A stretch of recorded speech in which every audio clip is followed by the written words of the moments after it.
ಸುಹಾಸಿನಿ ಕಾರ್ಯಕ್ರಮಕ್ಕೆ ಮತ್ತೊಮ್ಮೆ ಸ್ವಾಗತ ವೀಕ್ಷಕರೇ. ಡಯಾಬಿಟಿಸ್ ಬಗ್ಗೆ ನಾವು ಮಾತಾಡ್ತಾ ಇದ್ವಿ. ಒಂದು ಮಾರಕ ಕಾಯಿಲೆ ಅಂತಾನೆ ಹೇಳ್ಬೋದು. ಒಂದು ಸಲ ಮಧುಮೇಹ ಬಂದ್ಬಿಡ್ತಂದ್ರೆ ಏನು ತಿನ್ನಕ್ಕಾಗಲ್ಲ, ಓಡಾಡಕ್ಕಾಗಲ್ಲ, ಕೆಲಸ ಮಾಡೋಕ್ಕಾಗಲ್ಲ, ಈ ರೀತಿ ಹಲವಾರು ಸಮಸ್ಯೆಗಳಿಂದ ತುಂಬಾ ಜನ ಬಳಲ್ತಾ ಇರ್ತಾರೆ. ಹಾಗಾದ್ರೆ ಮದ್ದಿಲ್ಲದೆ ಹೇಗೆ ಅದನ್ನ ಕಂಟ್ರೋಲ್ ತಗೊಂಡ್ಬರೋದು, ಇದ್ರ ಬಗ್ಗೆ ಡಾಕ್ಟರಿಂದ ಇನ್ನಷ್ಟು ಮಾಹಿತಿಯನ್ನ ಪಡ್ಕೊಳ್ಳೋಣ. ಡಾಕ್ಟರ್, ಇನ್ನೆಲ್ಲ ಯಾವೆಲ್ಲ ರೀತಿಯ ಥೆರಪೀಸ್ ಇದೆ? Hypnosis, psychological counselling. ಯಾವ ರೀತಿ ಥೆರಪಿ ಇದು?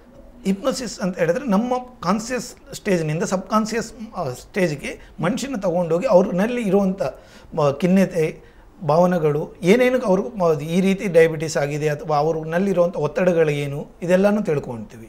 ಅದೇ ರೀತಿಯಲ್ಲಿ ಸೈಕಲಾಜಿಕಲ್ ಕೌನ್ಸಿಲಿಂಗ್ನಲ್ಲಿ ಅವ್ರಿಗೆ ಆಗಿರುವಂಥ ಪರಿಣಾಮಗಳೇನು, ಅವ್ರಿಗೆ ಈಗ ಇರೋ ಲೈಫ್ ಸ್ಟೈಲ್ ಏನು, ಈ ಜೀವನದಿಂದ ಅವ್ರಿಗೆ ಏನೇನು ತೊಂದರೆ ಆಗ್ತಾ ಇದೆ, ಅವ್ರನ್ನಲ್ಲಿರುವಂಥ ಈ ಎಲ್ಲ ಭಾವನೆಗಳಿಗೆ ಅವ್ರಿಗೆ ವ್ಯತಿರೇಕತೆಯಲ್ಲಿ ಬರ್ತಾ ಇದೆ, ಅವ್ರನ್ನ ಯಾವ ರೀತಿಯಲ್ಲಿ ಈ ವ್ಯತಿರೇಕದಿಂದ ಆಚೆ ಬರ್ಬೋದು, ಇದೆಲ್ಲನೂ ಅವ್ರಿಗೆ ನಾವು ತಿಳಿಸ್ತೀವಿ. ಅಂದ್ರೆ ಪ್ರಮುಖವಾಗಿ ನಿಮ್ಮ ಚಿಕಿತ್ಸೆಯಲ್ಲಿ ಶಾರೀರಿಕ ಕಾಯಿಲೆಗೆ ಮಾನಸಿಕವಾಗಿ ಚಿಕಿತ್ಸೆ ಕೊಡ್ತಾ ಹೋಗ್ತೀರಾ ಅಂತ ಆಯ್ತು. ಓಕೆ, ಇವಾಗ ಒಬ್ಬ ವ್ಯಕ್ತಿಗೆ ಡಯಾಬಿಟೀಸ್ ಇದೆ ಅಂತ ಲೆಕ್ಕ ಹಾಕೋಣ. ಆ ವ್ಯಕ್ತಿಯ ಜೀವನ ಶೈಲಿ ಹೇಗಿರಬೇಕು ಅಂತೀರಾ? ಪ್ರತಿದಿನದ ಚಟುವಟಿಕೆಗಳು ಹೇಗಿರಬೇಕು?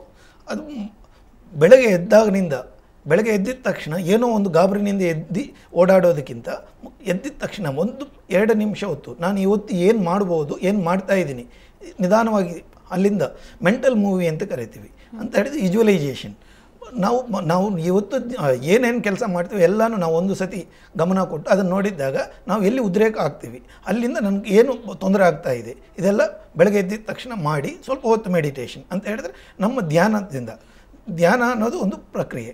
ನಮ್ಮ ಶಾರೀರಿಕದಲ್ಲಿ ಅನಪಾನ ಧ್ಯಾನ ಬೇಕಾದಷ್ಟು ಆಲ್ಮೋಸ್ಟ್ ಮೋರ್ ದೆನ್ 1000 ವೆರೈಟೀಸ್ ಇದೆ. 1000 ರೀತಿಯಲ್ಲಿ ಇರೋದ್ರಿಂದ ನಿಮಗೂ ಪ್ರತಿಯೊಬ್ಬರನ್ನು ಇಂಡಿವಿಜುವಲೈಸೇಷನ್ ಮಾಡ್ತೀವಿ. ಅಂದರೆ ಪ್ರತಿಯೊಬ್ಬರು ಈಗ ಒಬ್ಬ ವ್ಯಕ್ತಿಗೆ ಏನು ಬೇಕಾಗಿರುತ್ತೆ ಆ ವ್ಯಕ್ತಿಗೆ ನಾವು ಏನು ಕೊಟ್ಟರೆ ಸರಿ ಹೋಗುತ್ತೆ ಅಂತೇಳಿ ಆ ಮೆಥಡ್ನಲ್ಲಿ ನಾವು ಅವ್ರನ್ನ ಮೆಡಿಟೇಷನ್ ಮಾಡಿ ಈ ರೀತಿ ಮಾಡಿದರೆ ನಿಮ್ಗೆ ಉಪಯೋಗ ಆಗುತ್ತೆ ಅಂತ ಹೇಳ್ತೀವಿ.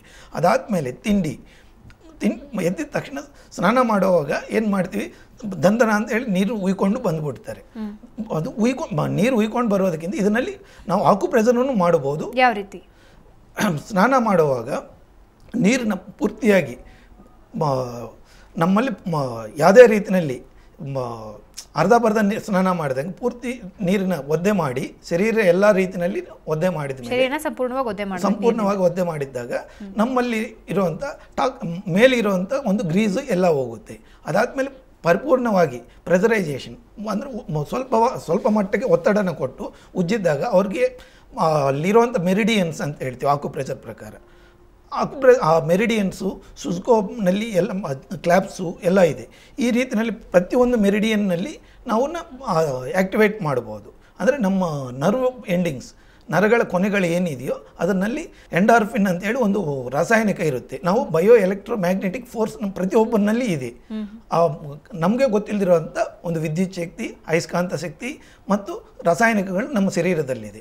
ಇವೆಲ್ಲನೂ ನಾವು ಒಂದು ಪರಿಣಾಮಕಾರವಾಗಿ ಮಾಡ್ಕೊಂಡೋದಕ್ಕೆ ಚೆನ್ನಾಗಿ ಉಜ್ಜಿದ್ದಾಗ ಮತ್ತೆ ಅದನ್ನು ಸೋಪ್ ಹಾಕಿ ಮತ್ತೆ ಇನ್ನೊಂದು ಸತಿ ಉಜ್ಜಿ ಲಾಸ್ಟ್ 3ನೇ ಟೈಮು ಇನ್ನೊಂದು ಸತಿ ಕ್ಲೀನಾಗಿ ಪ್ರೆಷರೈಸ್ ಮಾಡಿ ಸ್ನಾನ ಮಾಡಿದ್ದಾಗ ನಮ್ಮಲ್ಲಿ ಆದಷ್ಟು ಬಯೋಕೆಮಿಕಲ್ ಪ್ಲಸ್ ಎಲೆಕ್ಟ್ರಿಸಿಟಿ, ಮ್ಯಾಗ್ನೆಟಿಕ್, ವಿದ್ಯುತ್, ಅಯಸ್ಕಾಂತ ಎಲ್ಲನೂ ನಾವು ಒಂದು ದಾರಿಗೆ ತರಬಹುದು ಅಂತೇಳಿ ಜೀವಕಣಗಳನ್ನ ಜಾಗೃತಗೊಳಿಸಿ ನಮ್ಮ ಒಂದು ಜೀವನಕ್ಕೆ ಹೊಂದಿಸ್ಕೋಬಹುದು ಅನ್ನೋದು ಒಂದು.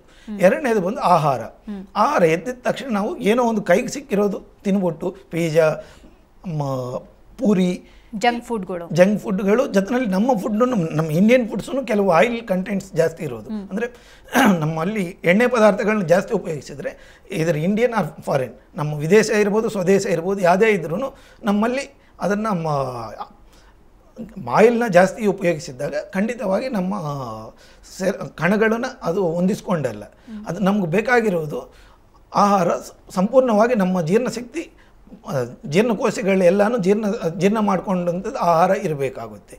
ಜೀರ್ಣ ಮಾಡ್ಕೊಂಡೋದಕ್ಕೆ ಅಂತ ಹೇಳಿದ್ದಾಗ ಸಾಧಾರಣವಾಗಿ ಮಾಂಸಾಹಾರ, ಎಣ್ಣೆ ಪದಾರ್ಥಗಳು ಕಡಿಮೆ ಇರಬೇಕು.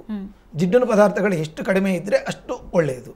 ಅದಕ್ಕೋಸ್ಕರ ಏನು ಮಾಡ್ತೀವಿ ಅಂತ ಹೇಳಿದ್ರೆ ಸೊಪ್ಪು, ತರಕಾರಿ, ಮುಖ್ಯವಾಗಿ ಹಸಿ ತರಕಾರಿ, ಮೊಳಕೆ ಕಾಳನ್ನ ಜಾಸ್ತಿ ಉಪಯೋಗಿಸಿ ಅಂತ ಹೇಳ್ತೀವಿ. ಹಸಿ ತರಕಾರಿನ ಹಾಗೆ ತಿನ್ನೋದು ಕಷ್ಟ ಅಂತೇಳಿ ನಮ್ಗೆ ಬೇಕಾದಷ್ಟು ಜನ ಕಂಪ್ಲೇಂಟ್ ಹೇಳ್ತಾರೆ. ಹಸಿ ತರಕಾರಿನ ಸಣ್ಣದಾಗಿ ಕಟ್ ಮಾಡಿ ಅದರ ಮೇಲೆ ಸ್ವಲ್ಪ ಉಪ್ಪು, ಸ್ವಲ್ಪ ಮೆಣಸು, ಈರುಳ್ಳಿ ನಿಮ್ಮ ಟೇಸ್ಟ್ಗೆ ಒಂದು ಫಾಸ್ಟ್ ಫುಡ್ ಟೈಪ್ ಮಾಡ್ಕೋಬೋದು. ಅದನ್ನು ಮಾಡಿ ತಿಂದಾಗ ನಿಮ್ಮಲ್ಲಿರೋ ಪ್ರತಿ ಕಣಗೂ ಶಕ್ತಿ ಹೋಗುತ್ತೆ, ಡೈರೆಕ್ಟಾಗಿ ಶಕ್ತಿ ಸಿಕ್ಕುತ್ತೆ.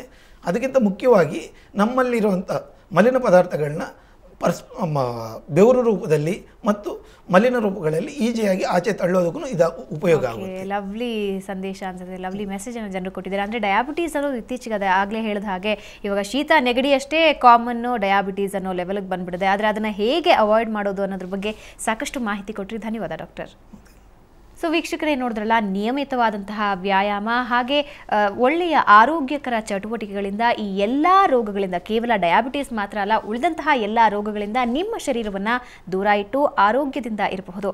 ಇದು ಇವತ್ತಿನ ಸುಹಾಸಿನಿ. ಕ್ಷಣ ಕ್ಷಣದ ಸುದ್ದಿಗಾಗಿ ನೋಡ್ತಾ ಇರಿ ಸುವರ್ಣ ನ್ಯೂಸ್ 24/7.